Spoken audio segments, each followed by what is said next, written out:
to the notifications system. This is in preparation for other features we're adding, but also to give you more control over what gets sent when and to who.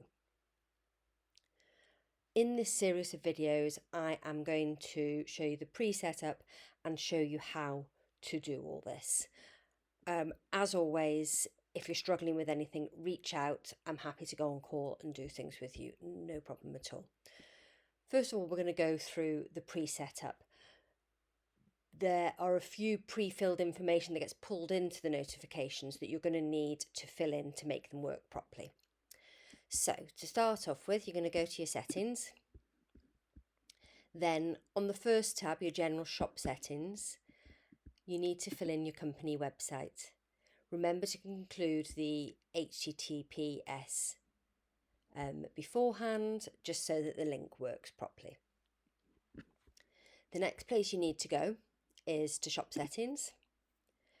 Over here, some more fields have been added. These are location address, so you can put your address in there. Your review link.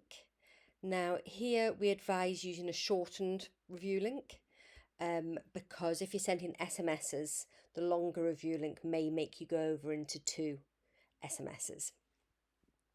In the email, the actual review link is a hyperlink and it just goes to a link which says review, so you don't see the whole URL. However, if you're sending SMSs, it is very important you use that shortened URL. Your location telephone number, your VAT number, this is probably already there, and your opening hours.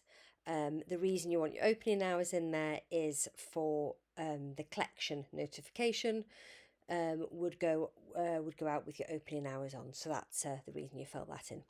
Once you've done that, if you click update settings, then in the next video I will introduce you to how you can customize the notification layout.